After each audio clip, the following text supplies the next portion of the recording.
Hoy vamos a continuar con el estudio de Emil Durkheim como uno de los fundadores de la sociología.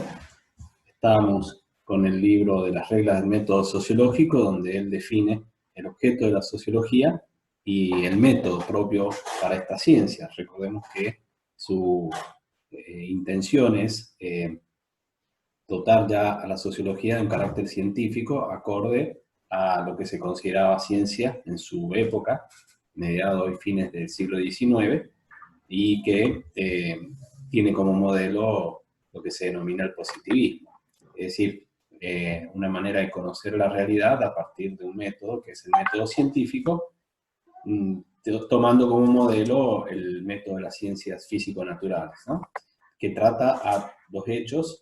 En el caso de Durkheim, los hechos sociales hay que tratarlos entonces como cosas externas al individuo. Por lo tanto, habíamos leído vez pasada en su texto, en la página 37, cuando él define, dice, luego de pasar una serie de ejemplos acerca de tipos de hechos sociales, dice, bueno, a ver, acá tenemos una orden de hechos que presentan caracteres muy especiales. Dice, consisten en formas de obrar, pensar y sentir que son exteriores al individuo y que están dotados de un poder de coacción en virtud del cual se le imponen, ¿no? Entonces acá dice que no hay que confundir este tipo de hechos de otros que serían fenómenos de tipo orgánicos, así que está separando la sociología de la biología, ¿no? Y tampoco hay que confundirlos con fenómenos de tipo psíquicos, que son propios de estudio de la psicología, ¿no?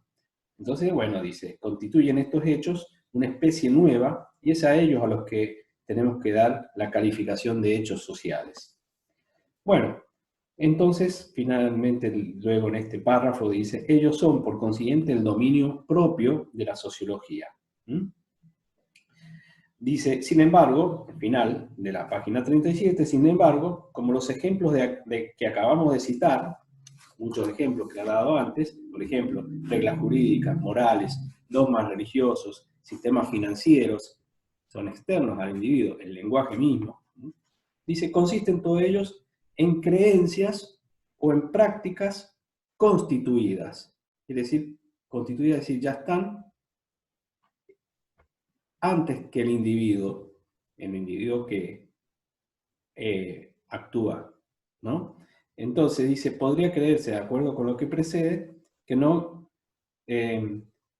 encontramos hecho social, sino allí donde ya existe una organización definida, una sociedad, una organización, una institución ya definida, ¿no?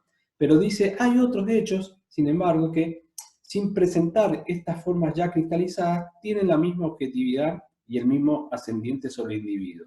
Dice, es lo que se denominan corrientes sociales, ¿no? Es decir, dentro de los hechos sociales hay algunos que ya están cristalizados, que son las normas, los dogmas religiosos, los sistemas financieros, el propio lenguaje, ya están constituidas prácticas y creencias, pero hay otras que denomina corrientes sociales, ¿no?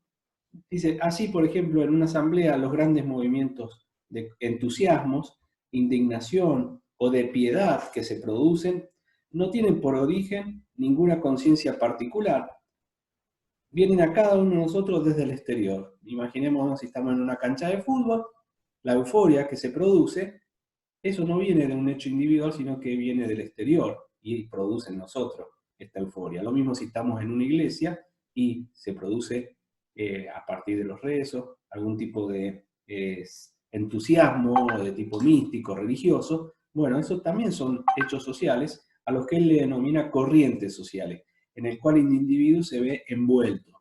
Podríamos citar acá tantísimos otros ejemplos, ¿no? Bueno, es decir, que ya da algún tipo, especie de tipologías de hechos sociales, aquellos que están bien cristalizados, que ya están constituidos, y aquellos que son como corrientes sociales, que también son hechos sociales, ¿no? Bueno, vamos a pasar a la página 39, donde también dice que es posible, por otra parte, confirmar mediante una experiencia característica esta definición de hecho social. Y acá nos vamos al campo de la educación, dice. Basta con observar la forma en que se educa a los niños. Cuando se contemplan los hechos tales como son y como siempre han sido, salta a la vista que toda educación consiste en un esfuerzo continuo para imponer al niño los modos de ver, sentir y obrar que él no hubiera adquirido espontáneamente. Es decir, el niño, la niña, cuando nace, si no nace en un entorno social y en una institución, que es la familia, pero también las iglesias donde se lo hace participar de niño, o el barrio, los juegos donde juega de niñito con otros, es decir, se le va inculcando, diríamos, una serie de formas de ser, de ver, de sentir, obrar, que él no hubiera adquirido espontáneamente, ¿no? Bien, durante los primeros años de su vida le obligamos a comer, a beber, a dormir a horas regulares. Le obligamos a ser limpio, a la obediencia, al silencio. Más tarde lo coaccionamos para que aprenda a tener en cuenta a los demás, a respetar las costumbres y conveniencias. Le obligamos luego a trabajar, ya cuando crece, aunque con el tiempo el individuo deja de sentir esta coacción porque lo toma como natural, es ella la que da poco a poco nacimiento a costumbres, a tendencias internas que la hacen inútil, que hacen inútil la coacción, porque ya cuando lo tenemos internalizado, a todas estas normas, formas de actuar, formas de pensar o de ver, no necesitamos ya la coacción, porque ya lo tenemos internalizado en este proceso educativo que se empieza desde la niñez, ¿no? Dice, es cierto que según Spencer, recuerdan que uno de los también citados como uno de los previos fundadores a la sociología, ¿no? Es cierto que según Spencer una educación racional debería condenar estos procedimientos y dejar al niño obrar con completa libertad, pero esta teoría pedagógica no se ha puesto jamás en práctica. Nunca se deja a los niños así para que hagan lo que quieran, aunque algunos teóricos como Spencer, en algún sentido Rousseau, cuando habla también en su libro El Emilio sobre educación, donde recordemos que Rousseau considera al ser humano, al individuo, en el estado de naturaleza como un ser primigeniamente bueno, pero que luego es la sociedad lo que le va inculcando y le va quitando este grado de ingenuidad y de bondad que tiene el individuo, ¿no? Bueno, entonces dice, esta teoría, la de Spencer, respecto a una educación libre, donde se lo deje hacer lo que quiere, en una palabra, no existió jamás en ningún tipo de sociedad, ¿no? Por lo tanto, dice, ahora bien, lo que hace a estos últimos instructivos es que la educación tiene cabalmente por objeto al ser social. Se puede ver en ella como resumido de qué modo se ha constituido este ser en la historia. Es decir, nos hacemos seres sociales por la educación. Esta presión de todos los instantes que sufre el niño es la presión misma del medio social que tiende a formarle a su imagen y semejanza, siendo los padres y los maestros nada más que sus representantes e intermediarios, ¿no? Así que acá tenemos el ser individual, el niño, la sociedad con sus costumbres, sus valores, sus ideas religiosas, sus dogmas, sus sistemas de monedas. Bueno, los intermediarios, en el cual el niño va internalizando todas estas normas y formas de ser, de ver, de actuar, a través de estos mediadores, que son al principio los padres, luego los maestros. Dice, por lo tanto, no es su generalidad lo que puede servir para caracterizar los fenómenos sociológicos. Un pensamiento que se encuentra en todas las conciencias particulares, un movimiento que se repite todos los individuos, no son por ellos hechos sociales. Si nos contentamos con este carácter para definirlos, es que se le ha confundido indebidamente con lo que podría llamar sus encarnaciones individuales. Es decir, no es la generalidad lo que caracteriza a los hechos sociales. Acordémonos, lo que caracteriza a los hechos sociales es la coacción, uno de los de las características, y otra es la externalidad, ¿no? Es decir, que están por fuera del individuo, ¿no? Y se le imponen al individuo. Entonces dice, lo que los constituye como hechos sociales son las creencias, las tendencias, las prácticas del grupo tomado colectivamente. En cuanto a las formas que revisten los estados colectivos reflejándose en los individuos, son cosas ya de otra especie. Es decir, la manera en que el individuo refleja estos hechos sociales ya es otra cosa. Es decir, la práctica, por ejemplo, hecho social como hechos religiosos, la manera en que yo como individuo adopto las prácticas religiosas, ya es otro tema. Pero existen prácticas religiosas que ya están constituidas. Lo mismo desde el punto de vista educativo, la educación, el sistema educativo, los contenidos de la educación, todo lo demás son externos al individuo, el lenguaje mismo, que se le enseña inclusive luego a hablar bien, la gramática, a escribir bien, esto ya está constituido.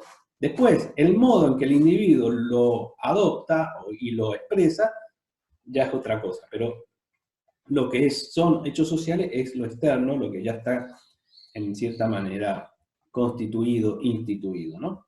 Bien, luego dice, para tratar de distinguir de aquellas que son los hechos sociales de sus repercusiones individuales, en otro párrafo dice, sin duda, esta disociación no se presenta siempre con la misma claridad, pero basta con que exista de una manera indiscutible en los casos numerosos e importantes que acabamos de recordar, para probar que el hecho social es distinto de sus repercusiones individuales. Por otra parte, aunque no se preste inmediatamente a la observación, puede comprobarse muchas veces con ayuda de ciertos artificios del método. Es inclusivamente indispensable proceder a esta operación si se quiere separar el hecho social de toda mezcla para poder estudiarlo en estado de pureza. Bueno, entonces acá se va un poco al tema del método. Dice, así hay ciertas corrientes de opinión que nos empujan con intensidad desigual según los tiempos y los países. Por ejemplo, algunas corrientes de opinión nos empujan, por ejemplo, al matrimonio, en alguna época. Hoy en día ya las corrientes de opinión no nos empujan tanto al matrimonio. Fijémonos, si no, entonces, en las estadísticas de matrimonios por año en el registro civil. El año pasado hubo la mitad de matrimonios que el año anterior. ¿Esto significa que hay menos gente? ¿Que hay menos gente que se enamora o que vive en pareja? No. Cada vez somos más personas, más adultos, sin embargo, la cantidad de matrimonios en el registro civil son menores. ¿Por qué? Bueno, en algún momento hubo corrientes de opinión que empujaba a que la gente tomara la decisión de su compromiso afectivo a través del matrimonio. Hoy en día ya esa corriente de opinión no es tan así. Bueno, por ejemplo, dice, hay ciertas corrientes de opinión que nos empujan con intensidad desigual según los tiempos y los países. Es decir, no siempre son iguales, ni en todos los países es lo mismo. Estas corrientes de opinión a veces nos empujan a veces al matrimonio, por ejemplo, dice, otras al suicidio, o a la natalidad más o menos fuerte. En una época la familia era común que tuvieran muchos hijos, era una corriente de opinión, la idea de que con cada hijo viene el pan bajo el brazo. Por lo tanto, se pueden tener muchos hijos, total, Dios proveerá, y estos dichos acerca de cómo, más allá de las condiciones en que se pueda vivir, se pueden tener muchos hijos. Y que además es una bendición, era una bendición tener muchos hijos, y todo lo demás. Era una corriente de opinión. Hoy en día la corriente de opinión ha cambiado y ya no es así. La idea hoy en día es, bueno, tengamos los hijos que podamos tener, y por lo tanto hay todo un sistema inclusive ya institucional para tratar de enseñarnos a través de distintas formas, también inclusive en el sistema escolar formal, la manera de poder prevenir embarazos y todo lo demás, ¿no? Porque ya hoy en día no hay una corriente de opinión que nos diga que es mejor tener muchos hijos, al contrario. Bueno, o sea que van cambiando también las corrientes de opinión como hechos sociales. Dice, bien, son evidentemente hechos sociales, todas estas corrientes de opiniones, a primera vista parecen inseparables de las formas que toman en los casos particulares, porque bueno, cada uno en su caso particular puede tener distintas opiniones. Nosotros podemos opinar acerca de si es conveniente o no conveniente hoy en día casarse o no casarse, uno puede opinar una cosa, otra, pero si uno va a las estadísticas, dice acá, pero la estadística nos suministra el medio de aislarla. Es decir, más allá de la opinión individual que podamos tener, vamos a la estadística y ahí nos va a decir cuáles son las corrientes sociales, los hechos sociales más importantes.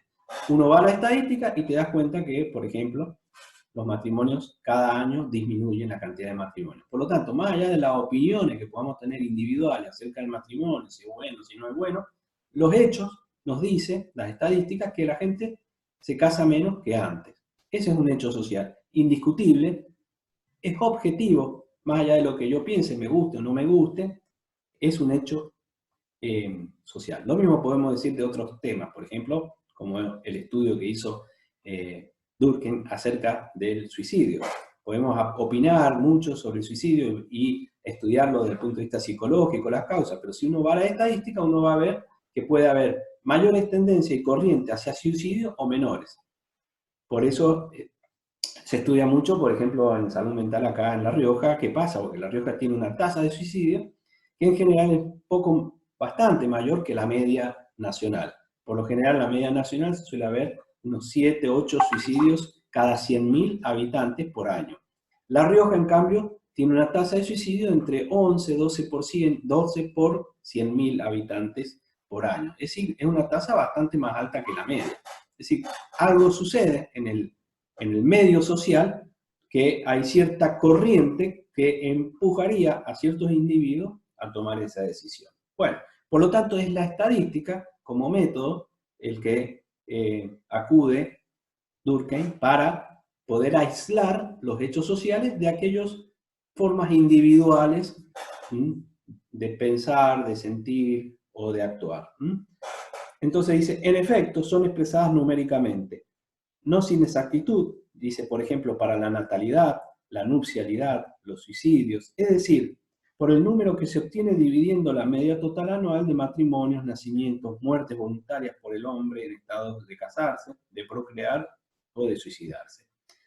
Porque cada una de estas cifras comprende indistintamente todos los casos particulares. También comprende las circunstancias que pueden ser individuales y muy distintas de unas de otras, pero estableciendo la estadística podemos aislar entonces el hecho social de lo individual. Entonces, de esta manera podemos tener, neutralizar mutuamente las distintas formas individuales, ¿no? Bien, entonces dice, esta estadística, digamos, sería lo que expresa en un estado determinado al alma colectiva. En un momento determinado, tomando la estadística, podemos ver cómo se expresa lo que él denomina el alma colectiva, es decir, el sentir colectivo, las formas de actuar colectiva, tomando las estadísticas, ¿no? Bien, he ahí lo que son los fenómenos sociales, desembarazados de todo elemento extraño. En cuanto a sus manifestaciones privadas, tienen algo de social, puesto que reproducen en parte un modelo colectivo, pero cada una de ellas depende también, y en gran parte, de la constitución psíquica orgánica del individuo, de las circunstancias particulares en que está colocado. Es decir, la manera individual en que uno adquiere aquello que socialmente ya está establecido, dice, bueno, ya no son fenómenos propiamente sociológicos. Se podría decir que se relaciona con dos reinos, que sería tipo de fenómenos sociopsíquicos, es decir, hay un cruce entre lo social y lo psíquico, ¿no?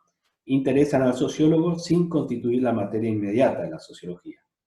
Se encuentran también en el interior del organismo fenómenos de naturaleza mixta que estudian las ciencias mixtas, como la química biológica. Es decir, por un lado, existe el objeto de la sociología, que son los hechos sociales, que ya lo definió. Por otro lado, existen fenómenos de tipo biológicos y otros fenómenos que son de tipos psíquicos. Ahora, si bien podemos separarlos y aislarlos, y cada ciencia lo estudia de una manera diferente y son objetos diferentes, Durkheim reconoce también que hay ciertos fenómenos que están en la intersección entre lo biológico y lo social, o entre lo psicológico y lo social, ¿no? Bien, entonces, pero vamos entonces de nuevo a aislar los fenómenos o los hechos sociales. Dice, pero se dirá, en la página 41, al final del párrafo dice, se dirá, un fenómeno no puede ser colectivo más que si es común a todos los miembros de la sociedad, o por lo menos a la mayoría de ellos.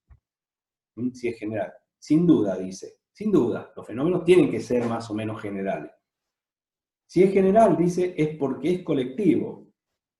O sea, dice, entre paréntesis, más o menos obligatorio. Es decir, la característica siempre no es tanto la generalidad, sino la obligatoriedad. Si es general o más o menos general o lo comparte una cierta cantidad mayoritaria de la población, es porque algo de obligatorio tiene.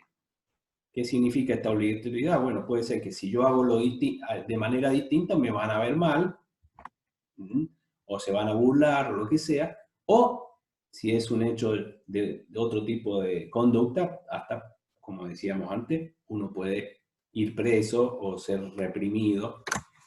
Por lo tanto, hay una gradualidad de tipos de hechos sociales, ¿no? Entonces, dice, pero en modo alguno es colectivo porque es general, ¿no? Es decir, si es colectivo no es tanto por lo general, sino por la coacción, por la obligatoriedad. Acordémonos siempre entonces que esta característica de hechos sociales es la obligatoriedad, es decir, la coacción, y por otro lado, la externalidad, es decir, son externos al individuo, están ahí, aunque nosotros estemos o no estemos. Uno puede existir o no existir, sin embargo, los hechos sociales están más allá de nuestra individualidad, ¿no? Bien, es un estado de grupo que se repite en los individuos porque se impone a los mismos. Está en cada parte porque está en el todo, pero no está en el todo porque está en las partes. Es decir, no es la sumatoria de las partes, sino que es un todo que va más allá de la sumatoria de las partes, que son los individuos. Dice, esto es sobre todo evidente respecto a las creencias y prácticas que son transmitidos por completo, hechas por generaciones anteriores. Esto está relacionado también con la educación, de alguna manera, porque Durkheim considera a la educación como la manera en que una generación transmite a otros sus formas de ver, sus formas de obrar y sus creencias también, ¿no? Entonces, dice, es sobre todo evidente respecto de las creencias y prácticas que nos son transmitidas por completo, hechas por generaciones anteriores. Las recibimos y las adoptamos porque, siendo a la vez obra colectiva y una obra secular, están investidas de una autoridad particular que la educación nos ha enseñado a reconocer y respetar. Es decir, que la educación no solamente transmite, sino que además nos enseña a reconocer y a respetar una autoridad que es externa al individuo y que es que es la sociedad o las formas de la sociedad en la cual se organiza la sociedad. Hay una autoridad que es la que también la educación nos enseña de alguna manera a reconocer y a respetar, por lo cual nosotros luego internalizamos esas normas, esas formas de conducta y luego actuamos hasta que llega un momento que las sentimos como naturales, como si fueran propias nuestras, como si fueran nuestras, y sin embargo han sido impuestas por todo este proceso educativo. Es decir, que la educación, a través de estos mediadores que son, o intermediadores, que son los padres primero, los docentes después, ¿qué hace? Hace que todos los hechos sociales que son externos al individuo, de la sociedad, sean internalizadas por el individuo, al principio de manera coactiva, pero finalmente el individuo llega a sentir lo que siente la sociedad o a obrar y a ver como la sociedad ve, de manera que él cree que es libre, pero en realidad lo ha ido aprendiendo. Y la educación no solamente transmite lo que la sociedad ya tiene constituida para que el individuo adopte, que es el lenguaje, las normas sociales, los valores, los conocimientos, sino que además el individuo reconozca y respete la autoridad de la cual está investida esta sociedad, que puede ser una autoridad moral de tipo el Estado, o un gobierno, o en general quienes dictan las normas, ¿no? A veces no es un gobierno ni una autoridad. En el campo de lo religioso, aceptamos, quienes estamos en una cierta religión, la autoridad de quienes han instituido formas de rituales, ¿no? De formas de rezar, cómo hay que rezar, cómo hay que ir a la iglesia, en qué momento, cuáles son las fiestas patronales o las fiestas religiosas que hay que respetar, de la religión que sea del catolicismo, sea del evangélico, musulmanes, judíos, cualquier de estas religiones que ya están constituidas, quien comparte esa religión acepta también la autoridad que está generalmente constituida por individuos que son sacerdotes, pastores, pastoras, y que son las que administran estos que ya está constituido, ¿no? Que son los conocimientos religiosos, las prácticas religiosas. Si nos vamos a otro campo, al campo del deporte, uno reconoce la autoridad de quienes establecen las normas del deporte, cómo se juega el fútbol, cómo se juega el vóley, cuáles son las normas, quiénes son más reconocidos en un campo porque conocen más del tema y establecen cómo se van a hacer los campeonatos, cuál va a ser el puntaje de cada gol o de cada error de cada uno, cuando hay full, cuando hay saque de fondo en el vóley, no me acuerdo bien de las normas, pero ahí son generalmente federaciones de deportes las que hayan establecido esas normas y esas maneras, los campeonatos y todo lo demás. Entonces uno internaliza como individuo, a partir de distintos procesos de educación, esas normas, esa manera de jugar, pero también el reconocimiento a la autoridad que ha establecido esas maneras de jugar, esas maneras de establecer ese tipo de juegos, ¿no? Bueno, dice luego al final de esta página, que es la 42, dice, llegamos pues a representarnos de una manera precisa el campo de la sociología, ¿no? Después de toda esta vuelta, dice, bueno, llegamos finalmente a representarnos de una manera precisa el campo, el objeto de la sociología. Dice, no comprende más que un grupo determinado de fenómenos. Vamos de nuevo. Un hecho social se reconoce por el poder de coacción externo que ejerce o es susceptible de ejercer sobre los individuos.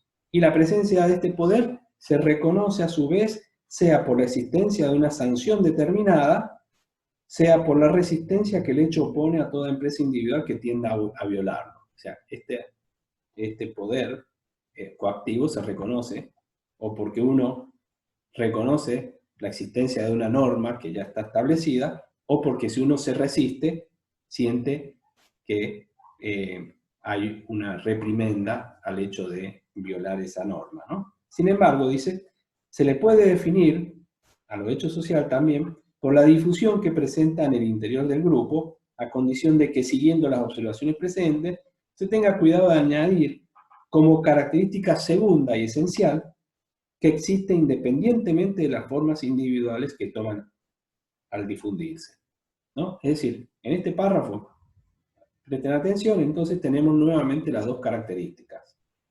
La coacción externa, la coacción, ¿no? Y por otro lado, la segunda característica y esencial es que los hechos sociales existen independientemente de las formas individuales que toma al difundirse. Más allá de cómo individualmente se reza, de cómo individualmente se escribe el que aprendió a escribir, algunos mejores, otros peor, uno con mala ortografía, otros menos, unos se expresan mejor, otros peor, algunos llegan a ser premio Nobel de literatura, otros no sabemos escribir ni una cartita de saludo a nadie, pero son distintas formas, pero el hecho externo del lenguaje existe, por lo tanto es un hecho social y lo aprendemos como individuos, ¿no? Y así lo mismo con las prácticas religiosas, unos son más santos, otros menos santos, todo lo que sea, pero más allá de eso, los hechos religiosos como hechos sociales, como sociológicamente existen, y lo mismo con cualquier otra práctica.